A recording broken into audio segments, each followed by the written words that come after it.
Advocate S प्रशांत। Unique law classes से आज आपको बताने जा रहा हूँ basic define of partnership. Partnership क्या होती है, साझेदारी क्या होती है, उसके बारे में हम लोग पढ़ेंगे और ये वीडियो कॉमर्स स्टूडेंट के लिए बहुत ही लाभदायक है। तो पार्टनरशिप एक्ट 1932 क्या है इसके बारे में पढ़ेंगे। जो डेफिनेशन दी हुई है स्क्रीन पे वो डेफिनेशन तो बुकिस वाली डेफिनेशन हम लोग पढ़ते ही हैं, मगर हम लोगों को समझना कि इस डेफिनेशन समझना क्या वो इम्पोर्टेंट है। तो इसमें क्या लिखा है, दो या दो से अधिक पर्सन मिलके कोई बिजनेस चालू करते हैं, कोई व्यवसाय चालू करते हैं और उस व्यवसाय के बारे में ये बताया है कि वो व्यवसाय के अंदर वो लॉस हो या नुकसान हो, दोनों कैपिटल लगाते हैं और उन्हें प्रॉफिट जो भी होता है वो दोनों लोग उसको अनुपात के अंदर बांटते हैं, इक्वल अनुपात के अंदर, समानुपात के अंदर 1:1 रेशियो में। तो उससे पार्टनरशिप फर्म का वो रजिस्ट्रेशन कराते हैं और वो पार्टनरशिप फर्म को रजिस्टर कराने के बाद में वो लोग अपना बिजनेस स्टार्ट करते हैं और उसके अंदर ये बकायदा पार्टनरशिप डीड होती है। पार्टनरशिप डीड के अंदर लिखा हुआ होता है कि ये चीज़ें हम लोग लाभ होगा तो हम उस तरीके से बांटेंगे, नुकसान होगा तो उस तरीके से बांटेंगे, उसके बारे में बताया है। अब हम पढ़ेंगे कंटेंट। इसके अंदर क्या क्या कंटेंट दिए हुए हैं। Define of partnership firm, partnership firm की डेफिनेशन दी हुई है। Elements of partnership firm, partnership firm के अंदर एलिमेंट्स क्या क्या होने, तत्व क्या होने चाहिए। Partnership firm process and the process, उसकी प्रोसीजर क्या है पार्टनरशिप फर्म चालू करने के लिए। Application of the registration, registration के लिए क्या चाहिए, फॉर्म ऑफ द रजिस्ट्रेशन क्या चाहिएगा। पार्टनरशिप एग्रीमेंट होगा, दो पार्टनर के बीच एग्रीमेंट होगा कि हम लोग ये चीज़ें करेंगे। अगर किसी ने कुछ किया तो वो पार्टनरशिप फर्म जाके छोड़ सकता है या वो नया पार्टनर आ सकता है बिजनेस में। ऑनरशिप प्रूफ, उसको ऑनरशिप प्रूव करनी पड़ेगी। Principle of place of business, आपका जो बिजनेस है उस प्लेस को बताना पड़ेगा, हमारा बिजनेस इस शहर में इस एड्रेस पे बिजनेस है। इफेक्ट ऑफ नॉन रजिस्ट्रेशन, अगर कोई इंसान पार्टनरशिप एग्रीमेंट नहीं करता है और पार्टनरशिप डीड नहीं बनाता है तो उसे क्या नुकसान है। तो अगर पार्टनरशिप एग्रीमेंट नहीं बनाए, रजिस्ट्रेशन नहीं कराएगा तो बाद में कल कुछ भी होता है, कोई पार्टनर उसे धोखा देता है तो कोई भी उसकी हेल्प नहीं करेगा।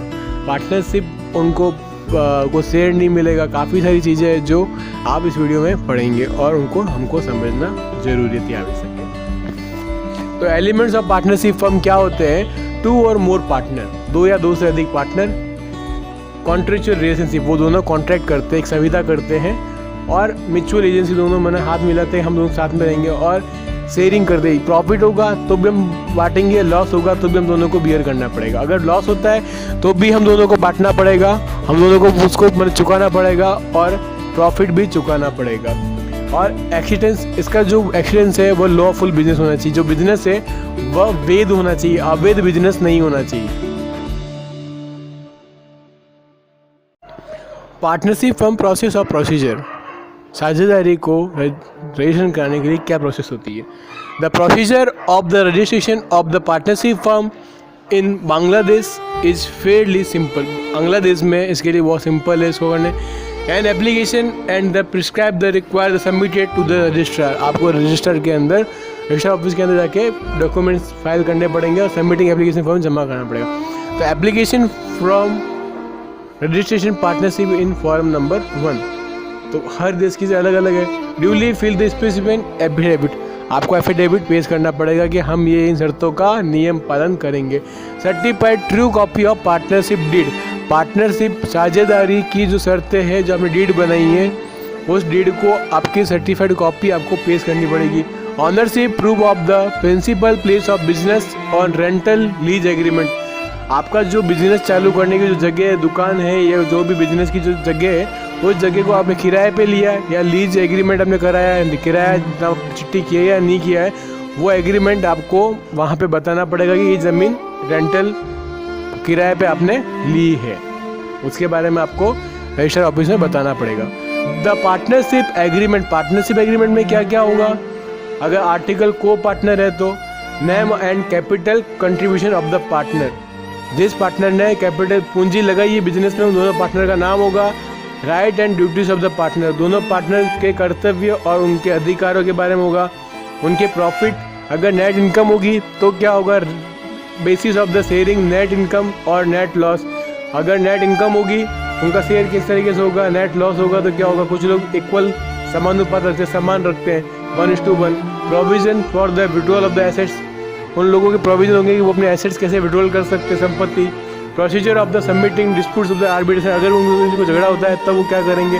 पार्टनरशिप एग्रीमेंट जो है उसके अंदर जो भी लीगल एड्रेस होगा दोनों पार्टनर का during the duration of partnership, कितने समय तक वो पार्टनरशिप रहेगी, उस बिजनेस का पर्पज़ क्या है, और contribution of the each partner is business creation of the partnership and the letter, वो दोनों अपने बिजनेस के अंदर किस तरीके से कंट्रीब्यूशन करते हैं। Agreement how the profit is distributed, वो दोनों लोग उस एग्रीमेंट में लिखाएंगे कि हम दोनों प्रॉफिट 1:1 करेंगे, आधा आधा बांटेंगे, या क्या चीज़ें लॉस होगा तो किस तरीके से बेयर करेंगे। Procedure of the expansion of the addition of the new partner, अगर हमारे बिजनेस में कोई नया पार्टनर आना चाहता है या नया कोई हमारा पार्टनरशिप लेना चाहता है हमारे बिजनेस की, तो वो भी आ सकता है। और एग्रीमेंट लिखा जाएगा कि जब भी पार्टनरशिप फर्म का डिजॉल्व होगा, जब भी पार्टनरशिप का पुनः मतलब ख़त्म कर देंगे, पार्टनरशिप फर्म को पुनः गठन कर देंगे, ख़त्म कर देंगे, तो sale of the partnership interest, जो पार्टनरशिप को सेल करेंगे उसका इंटरेस्ट मिलेगा। और रिलेशन अकाउंट बनेंगे डिजॉल्व जब पार्टनरशिप फर्म बंद कर देंगे।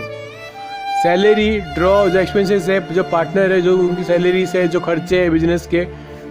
और एक लेखक ने कहा है, कामयाब लोग अपने फैसले से दुनिया बदल देते हैं, जबकि नाकामयाब लोग दुनिया के डर से अपने फैसले बदल देते हैं। ऑब्जेक्टिव, पार्टनरशिप फर्म और पार्टनरशिप का साझेदारी का मेन ऑब्जेक्टिव क्या है? To differentiate between the dissolution of the partnership and partnership. Difference क्या है? डिसोल्यूशन ऑफ पार्टनरशिप मैंने पार्टनरशिप कब इंसान खत्म कर सकता है और पार्टनरशिप क्या होती है, वो डिफरेंस बहुत इंपॉर्टेंट क्वेश्चन आपके एग्जाम में आ सकता है। To know the mode of the dissolution, अगर हम पार्टनरशिप ख़त्म करना चाहते हैं, हम लोग साझेदारी बंद ख़त्म करना चाहते हैं, तो उसका डिसोल्यूशन मेथड क्या है, मोड क्या है। To the different the rules of settlement of the claims, हम लोग सेटलमेंट के लिए क्लेम कैसे कर सकते हैं, तो हम लोगों को रिलेशन अकाउंट मेंटेन करना पड़ेगा। To record a journal entries and ledger to close book of the firm, general entry और लेजर के अंदर हम लोग क्लोज बुक के अंदर वो एंट्रीज मेंटेन रिकॉर्ड करनी, दर्ज करनी पड़ेगी। तो रिलेशन अकाउंट क्या होता है? In the partnership dissolution and the account name as the relation account. जब भी पार्टनरशिप फर्म डिसॉल्व होगी तो हमको रिलेशन अकाउंट बनाना पड़ेगा। रिलेशन अकाउंट क्या होता है? Will be open to commute the profit और loss from the relation which should be share among the partner according to the profit और लॉस शेयरिंग रेशियो। जिस तरीके से पार्टनर लोग अपना लाभ और हानि दोनों समान अनुपात के अंदर बांटते हैं, उसी प्रकार रिलेशन अकाउंट भी उसी तरह से वो दोनों लोग अपनी अपनी संपत्ति या अपने अपने जो एसेट्स है उनको बांट सकेंगे और सेल कर सकेंगे। उस शेयरिंग रेशियो के अंदर उनको शेयर कर सकते हैं। और रिलेशन अकाउंट के अंदर जो भी बैलेंस शीट के अंदर जो एसेट्स है वो रिलेशन अकाउंट में डेबिट साइड में आएंगे और जो लायबिलिटी है वो रिलेशन अकाउंट के क्रेडिट साइड में आएंगे। तो डियर स्टूडेंट, आपके सामने जो मैं स्क्रीन पे दिखा रहा हूँ, difference between the relation account and revolution account. Realisation account क्यों बनाते हैं और रिवोल्यूशन अकाउंट क्यों बनाते हैं, इसका मीनिंग क्या है? It record sales of the assets.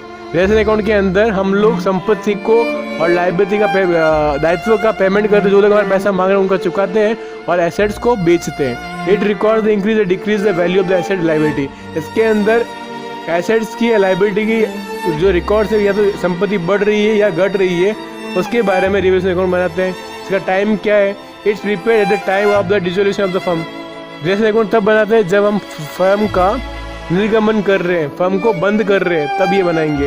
और डिविजन अकाउंट क्यों बनाएंगे? It is prepared eight the time of the reconstitution of the firm. हम वो फर्म वापस चालू कर रहे हैं या नहीं चालू कर रहे, तो रिवोल्यूशन अकाउंट बनाएंगे। पर्पज़ क्या होता है दोनों का? तो relation account prepare to know profit और loss on sale of the assets and payment of the liabilities. हमारे बिजनेस में जो भी प्रॉफिट या लॉस जो भी हुआ उसके बारे में बांटने के बारे में बताया गया है। Essential feature of the partnership. Partnership firm के मेन फीचर क्या है? नंबर्स, इसके अंदर 2 या 10 से अधिक मेंबर हो सकते हैं और बैंकिंग के अंदर 20 मेंबर हो सकते हैं। एग्रीमेंट होना चाहिए, डीड्स वो रिटर्न भी हो सकती है और मौखिक भी हो सकती है और लिखित भी हो सकती है। नंबर 3 क्या है? बिजनेस जो है वो जॉइंटली भी हो सकता है और जो बिजनेस है वो लॉफुल होना चाहिए। जो ऑक्यूपेशन उनका जो व्यवसाय है वह प्रोफेशन भी हो सकता है। 2 डॉक्टर मिलकर पार्टनरशिप कर सकते हैं। प्रॉफिट मोटिव, कोई भी बिजनेस कोई व्यवसाय चालू करने से पहले हर इंसान प्रॉफिट लाभ के बारे में सोचता है। प्रॉफिट और loss must be share in the agreed proportion. जो भी अगर लॉस होगा या प्रॉफिट होगा उसको वो प्रपोर्शन अनुपात के अंदर उसको बांटेंगे। अगर एग्रीमेंट के अंदर एब्सेंस है तो then equally irrespective of the capital contribution, capital पूंजी के अनुसार प्रॉफिट और लॉस बांटेंगे। Carried by the all them the one of the acting all the partnership act does not the recognize separately entity. Partnership act ये कहता है partnership firm एक अलग एंटिटी इंडिविजुअल है और दो पार्टनर है वो अलग अलग है। That the mean the partnership firm has no separate entity. Partnership firm एक सेपरेट एंटिटी नहीं, existence a part of the partners is composing it. Partners liability unlimited, partner की जो लाइबिलिटी वह अनलिमिटेड है, कंपनी की लाइबिलिटी वो limited है। Partner को अगर उसके दायित्व बाकी है तो उसे अपना घर वर सब बेच के भी उसे वो पैसे भरने पड़ेंगे। Joint and server individually for the all debts of the firm. अगर फर्म में कोई भी नुकसान होता है तो दोनों को वो नुकसान बियर करना पड़ेगा। पार्टनर्स की जो लाइबिलिटीज़ है वो उनकी जो दायित्व है वो अनलिमिटेड है, मगर कंपनी में जो दायित्व है वो लिमिटेड है। तो पार्टनरशिप और कंपनी में क्या डिफरेंस है, आपके लिए बहुत इंपॉर्टेंट प्रश्न बन गया। आपके एग्जाम के अंदर डिफरेंस आएगा, difference between the company and partnership firm, ये दोनों चीज़ क्या होती है। तो इंडिविजुअल जो भी एक्सीडेंट्स है उसके बारे में हम लोग पढ़े हैं, और जो लाइबिलिटी है वो लाइबिलिटी के अंदर जो लाइबिलिटी इंडिविजुअल है और डेब्ट्स जो हमको चुकाना पड़ेगा। Main feature of the partnership, partnership के मेन फीचर क्या है, more persons as against the proprietorship. जो प्रोप्राइटरशिप है दोनों के जो स्वामित्व है, there should be the least 2% subject to a maximum 10 members और द बैंकिंग बिजनेस। 2 या 10 से 2 या 2 से 2 या तो मिनिमम 2 होंगे या 10% होंगे, और बैंकिंग के अंदर 20 मेंबर्स होंगे। Non banking firm business to form the partnership firm. Profit और लॉस शेयरिंग, मेन फीचर क्या है पार्टनरशिप फर्म का, मेन इंपॉर्टेंट चीज़ क्या है, प्रॉफिट और लॉस किस तरीके से शेयर करेंगे। There is an agreement among the partner to share the profit earn and loss incurred in the partnership business. हम लोग इस डेफिनेशन से क्या समझेंगे दोस्तों, मैं क्या मेरे प्रिय विद्यार्थी क्या कहता हूँ कि जो भी पार्टनरशिप जो एग्रीमेंट हम जो लोग एग्रीमेंट बनाएंगे उस एग्रीमेंट के अंदर वो पार्टनर्स अपना प्रॉफिट और लॉस शेयर बताएंगे कि हम लोग प्रॉफिट और लॉस इक्वली बांटेंगे, प्रपोर्शनेट बांटेंगे, कैपिटल की जो पूंजी की जगह लगाएंगे पूंजी के अनुसार जो अनुपात सब के अंदर बांटेंगे। तो उस बिजनेस के अंदर जिस तरीके से पार्टनर जो अपना प्रॉफिट बांटेंगे उस तरीके से बताया गया है। अब मैं आपको बताऊंगा partnership deed. Partnership deed is content a partnership deed is written agreement among the partners providing for the rules and regulation. उस पार्टनरशिप डीड के अंदर क्या होता है, वो एग्रीमेंट रिटन या ओरल भी हो सकता है, मगर लोग रिटन ही इंपॉर्टेंट माना गया। It stamped is the from the stamp act. Stamp act के अनुसार डॉक्यूमेंट जो है पॉसिबल जो डिस्प्यूट्स दोनों के बीच में कोई भी डिस्प्यूट होती है भविष्य के अंदर, तब कमेंट कंटेंट्स क्या होंगे जो प्री डीड जो मैं पहले बता चुका वो तो है ही। इसके अलावा जो ये पॉइंट्स और है, name of the firm, firm का नाम होगा, नेम एंड एड्रेस जो उसका जो फर्म का जो एड्रेस है जो पता है, और पार्टनर्स का जो नाम है जो पार्टनर के नाम होंगे। Nature of the business, business वेद होना चाहिए, उस बिजनेस का नेचर कैसा है, प्रकृति कैसी है बिजनेस की, व्यवसाय की प्रकृति कैसी है। डेट ऑफ द कमेंसमेंट, उस किस दिन ये बिजनेस चालू करेंगे। ड्यूरेशन ऑफ द पीरियड, कितने समय तक ये पार्टनरशिप हमारी रहेगी। The amount of the capital from the broad in each partner, जो पार्टनर है वो कितनी कैपिटल अपने बिजनेस में लगा रहा है वो इस पार्टनर की कैपिटल काउंट होगी।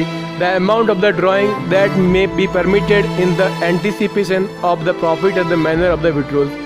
जो भी ड्राइंग है, जो लोग आहरण जो बिजनेस से निकालेंगे, व्यवसाय से जो भी पार्टनर अपना आहरण निकालेगा तो उसको भी प्रॉफिट के अनुपात रेशियो के अंदर जो मैनर से लाभ है वो भी उसके मैनर के अनुसार विड्रॉल वो कर सकता है, उस रेशियो के अंदर परमिटेड होगा। पार्टनरशिप डीड के अंदर interest on partner on capital, rate of interest जो कैपिटल जो पूंजी लगे उस पर rate of interest capital partner को कितना मिलेगा, इंटरेस्ट ऑन ड्राइंग कितना मिलेगा, the amount of the salary and commission, partner को सैलरी और कमीशन कितना मिलेगा, remuneration of the any partner की जो रेम्यूनरेशन है वो पार्टनरशिप डीड के अंदर लिखी जाएगी, उस शर्त लिखी जाएगी। The ratio of profit and loss, profit और लॉस लिखा जाएगा, वो शेयर कैसे करेंगे। The treatment of losing the arising account insolvency of partner, अगर कोई पार्टनर दिवालिया हो जाता है तब अरेजिंग द ट्रीटमेंट कैसे लॉस का कैसे करेंगे। The manner of the calculation of the goodwill at the time of the admission, जब कोई भी नया पार्टनर आएगा तो उसकी गुडविल दोनों पुराने पार्टनर बांटेंगे। Eight the time admission of retirement of the, अगर कोई पार्टनर रिटायरमेंट हो जाता है या अगर किसी पार्टनर की डेथ हो जाती है तब क्या करेंगे? The method of settlement of the account in case the retirement of partner, अगर वो पार्टनर रिटायर हो जाता है तो हम लोग settlement of the account, retirement account, partner of retirement account बनाएंगे। Details of the reoperation of the bank account, अब बैंक का मैंने क्या होगा? The manage of the keeping of the bank book of the account and audit, की entry करने के लिए, जो दर्ज करने के लिए हम बुक कीपिंग के मेथड जो अकाउंट्स है वो ऑडिट किस तरीके से करवाएंगे। शेयरिंग ऑफ मैनेजरी वर्क, जो भी हमारा जो पार्टनरशिप का जो वर्क है उसकी कर्तव्य किस तरीके से होंगे। Dissolution and the settlement of the accounts, अगर पार्टनरशिप निर्गमन हो जाती है, पार्टनरशिप हम डिजोल्व कर लेते हैं तो उसका सेटलमेंट अकाउंट के लिए रियलाइजेशन अकाउंट बनाएंगे। डिस्प्यूट द, अगर हम दोनों पार्टनर के बीच में कोई भी डिस्प्यूट झगड़ा हो जाता है तो उस तरीके किसे सेटलमेंट करेंगे। मेन इंपॉर्टेंट चीज़ है, if the partnership deed certain item are absent are not agreed upon the provisions of the partnership act 1932।